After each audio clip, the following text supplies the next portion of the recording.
Hello everyone, my name is Yuni Indrianti and my student ID number is 33210086. Here I would like to present my presentation for Classroom Management Final Project. In this presentation, there are two parts. The first part is material explanation and the second part is problem solving. So the first part, there are three material explanation. The first one is teaching tolerance. The second one is helping students handle anger, frustration, and aggression. And then the last one is disruptive behavior. Okay, the first one is teaching tolerance. In teaching tolerance, we need to understanding what is tolerance. So tolerance refers to an attitude where an individual accepts and respects differences in others, such as differences in religion, race, culture, ethnicity, nation, and other aspects of human identity. It involves understanding and appreciating the diversity that exists in society, leading to a more harmonious and inclusive environment. And then the second one is significance in classroom. The first one is promotes understanding and acceptance. So tolerance education helps students understand and accept differences, fostering a culture of respect and empathy. This leads to a more harmonious and inclusive classroom environment where students feel valued and supported. And then the next one is encourages open-mindedness. So by teaching tolerance, students develop open-mindedness, which is essential for navigating the complexities of a multicultural society. This helps them to be more receptive to different ideas and perspectives, leading to better communication and collaboration. And then the next one is enhances social skills. Teaching tolerance helps students develop essential social skills such as communication, empathy, and conflict resolution. These skills are vital for building strong relationships and navigating diverse social environments. And then the last one is supports inclusive education. So tolerance education is essential for inclusive education, ensuring that all students feel included and valued in the classroom. This helps to reduce social exclusion, and promotes a culture of acceptance and understanding. Okay, the next slide is strategies for teaching tolerance. So the first one of the strategies for teaching tolerance is educate yourself. Educators must first examine and challenge their own biases related to race, class, gender, and other aspects of diversity. This self-awareness helps them develop a more inclusive and empathetic approach to teaching tolerance. And then the next one is be an example. So teachers should model the behavior they want their students to adopt by demonstrating tolerance and acceptance themselves. They set a powerful examples for their students to follow. And the next one is be active. Educators should actively engage in promoting positive change by supporting causes that promote equality and inclusivity. This involvement helps students understand the value of tolerance and its role in creating a more just society. And then the last one is using local cultural stories. So teachers can use local cultural stories or folklore to teach tolerance. This approach helps students appreciate and respect the diversity within their own community. Okay, let's move into the next material, which is helping students handle anger, frustration, and aggression. The first one is identifying triggers and signs. So, common triggers of anger, frustration, and aggression in students. One common trigger is frustration when students cannot get what he or she wants or is asked to do something that he or she might not feel like doing. So, and then we should recognize signs early on. And then the next one is strategies for managing emotion. The first one is teaching emotional regulation techniques, and then implementing mindfulness and relaxation exercises, and then providing a safe space for students to express feelings. Then next is the third material, which is managing disruptive behavior.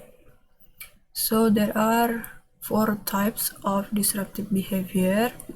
The first one is class disruption.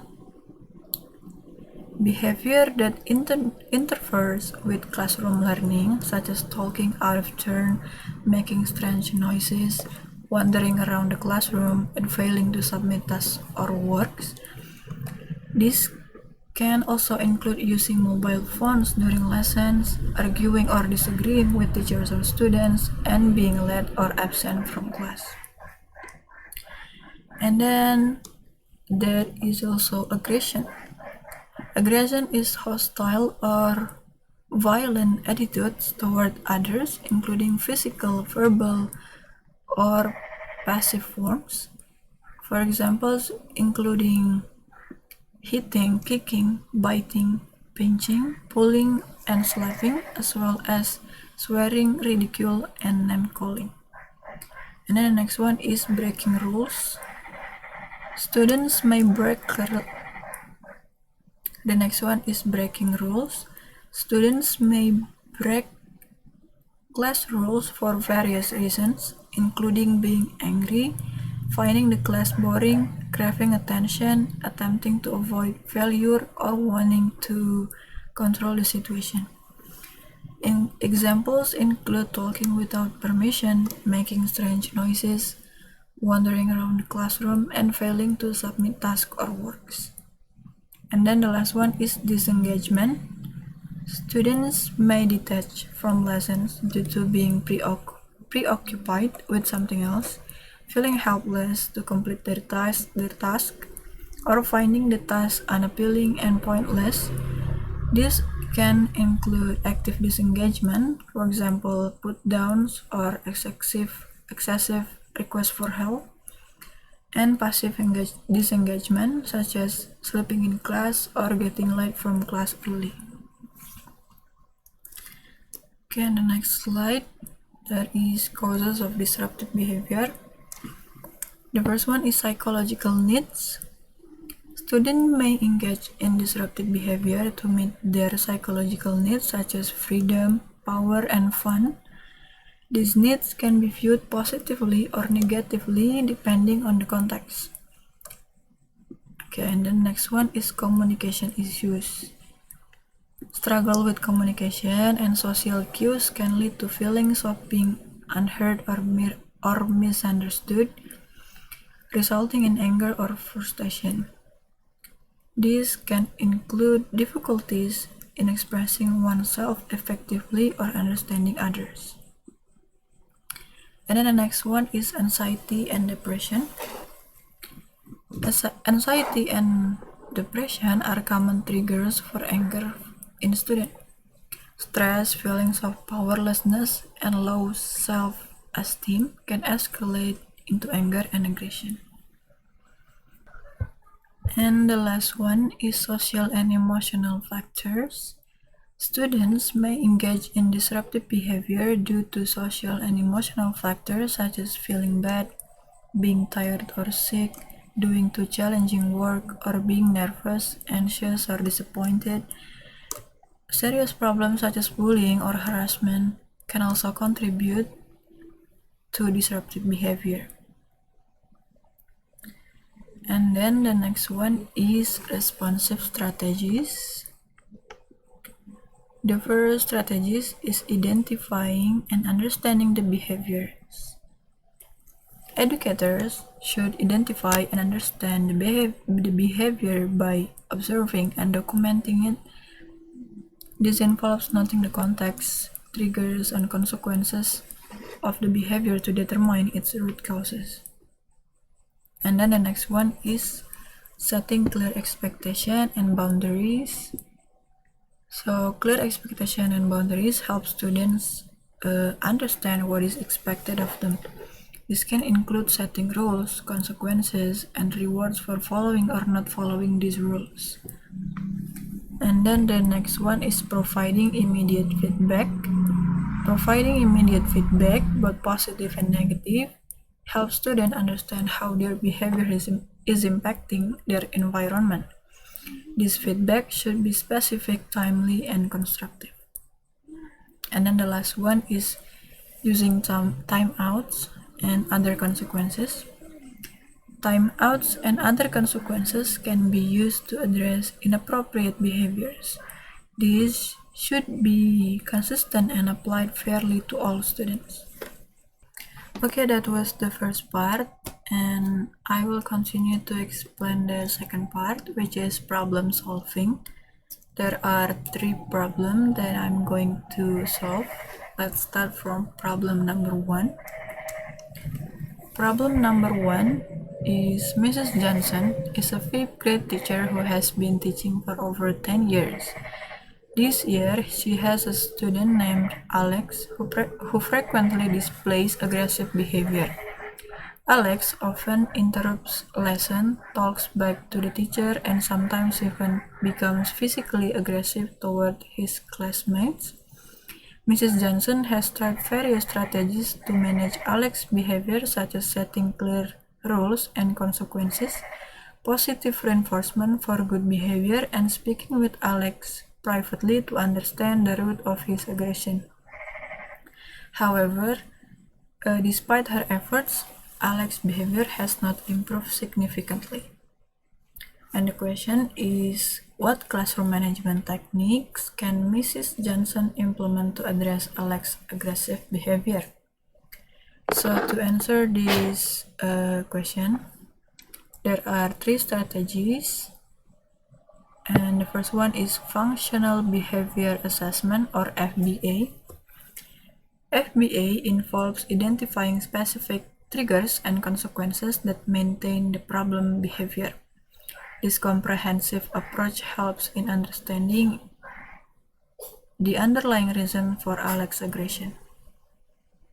The implementation for these strategies are observe and record Alex's behavior in different settings and times, and then identify patterns and triggers of his aggression, and develop a behavior intervention plan, or BIP, based on the findings, focusing on the modifying the environment to prevent triggers and teaching alternative behaviors. And then the second strategies is Social Emotional Learning, or SEL programs. SEL programs focus on developing skills such as self-awareness, self-regulation, social awareness, relationship skills, and responsible decision-making. These skills can help Alex manage his emotion and behavior more effectively. And the implementation for these strategies are integrate SEL activities and lessons into the daily curriculum, and then use role-playing and real-life scenarios to teach conflict resolution, empathy, and emotional regulation, and then provide regular opportunities for Alex to practice these skills in a supportive setting. And then the third one is collaboration with school counselor or psychologist. Involving a school counselor or psychologist can provide additional support and resources for both Alex and Mrs. Johnson. These professionals can offer individual counseling, group session, and specialized intervention. The implementation for these strategies are schedule regular meetings for Alex with the school counselor or psychologist, and then develop a collaborative intervention plan that includes input from Mrs. Johnson, the counselor or psychologist, and Alex's parents, and then monitor progress and adjust the plan as needed based on the feedback and observation. Okay, let's move to problem number 2. Problem number 2 is Mr. Smith is a 7th grade math teacher who has noticed that several students in his class frequently engage in off-task behavior during lessons. The students often daydream, chat with the classmates, or use their phone instead of focusing on their work. Despite Mr. Smith's attempts to redirect their attention and provide engaging activities, the problem persists. This off-task behavior is disrupting the learning environment and affecting the overall performance of the class. And the question is, what strategies can Mr. Smith use to increase on-task behavior and decrease off-task behavior? To solve this problem, there are 3 strategies. The first one is incorporate active learning techniques. Active learning involves students actively participating in the learning process through activities such as group work, discussion, hands-on activities, and problem-solving tasks. The implementation for these strategies are use small group activities where students collaborate to solve math problems or complete projects, and then implementing pair-share exercises where students first think individually, then discuss their ideas with a partner, and finally share with the class. And then introduce interactive math games or simulation that make learning more engaging and hands-on. And then the second strategy is set clear expectation and routines. Clear expectation and consistent routines help students understand what is expected of them and create a structured learning environment. The implementation for these strategies are establish and communicate clear rules regarding the use of phones and off-task behavior, and then create a daily routine that includes specific times for instruction, practice, group work, and so students know what to expect. And then use visual cues or posted schedule to remind students of the day's activities and transition. And then the third strategy is use positive reinforcement and incentives. Positive reinforcement involves rewarding desired behavior to encourage their own task. The implementation of these strategies are implement a points or token system where students earn rewards for staying on task and participating actively, and then recognize and praise students who exhibit on-task behavior either verbally or through a class-wide reward system. And then use individual or group incentives such as extra recess time, homework passes, or small prizes to motivate students. Okay, let's move to problem number 3. Problem number 3 is Miss Brown is an 8th grade English teacher who is facing challenges with a student named Jake. Jake frequently exhibits disruptive behavior in class, such as talking out of turn, making inappropriate comments, and distracting other students. Despite Miss Brown's attempt to manage the behavior through verbal warnings and sitting changes, Jake's behavior hasn't improved. This disruptive behavior is affecting the learning environment and making it difficult for other students to concentrate on their work. And the question is, what specific strategies can Miss Brown implement to manage Jake's disruptive behavior? So to solve this problem, there are 3 strategies. The first one is behavior contracts. A behavior contract is a written agreement between the teacher and the student that outlines expected behaviors, consequences for misbehavior, and rewards for positive behavior. The implementation for these strategies are meet with Jack to discuss his behavior and involve him in creating the behavior contract, and then clearly outline specific behavior that need to change and the consequences for not meeting this expectation, and then include positive reinforcement such as rewards for consistent good behavior like extra free time, a homework pass, or a small treat, and then review the contract regularly and adjust as needed based on the Jack's progress. And then the second strategies is increase engagement and differentiation. Disruptive behavior can sometimes stem from boredom and frustration with the material. Increasing engagement and differentiating instruction can help keep Jake focused on involving in learning.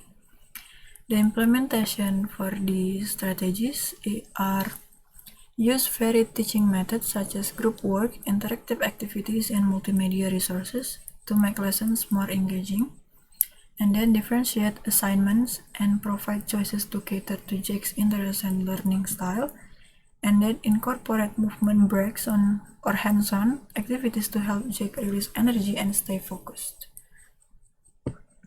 And then the third strategies is proactive and positive behavior support. Proactive behavior support involves anticipating and addressing potential issues before they escalate. Positive behavior support focuses on reinforcing desirable behaviors rather than just punishing negative ones. The implementation for this behavior are establish clear and consistent classroom rules and routines that emphasize positive behaviors, and then use positive reinforcement such as praise and rewards, and then implement a system nonverbal cues or signals to remind Jack to stay on task without disrupting the class.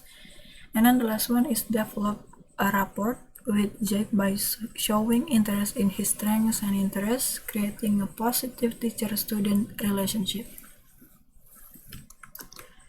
Okay, that's all my presentation for Classroom Management Final Project. Thank you so much for your attention and see you.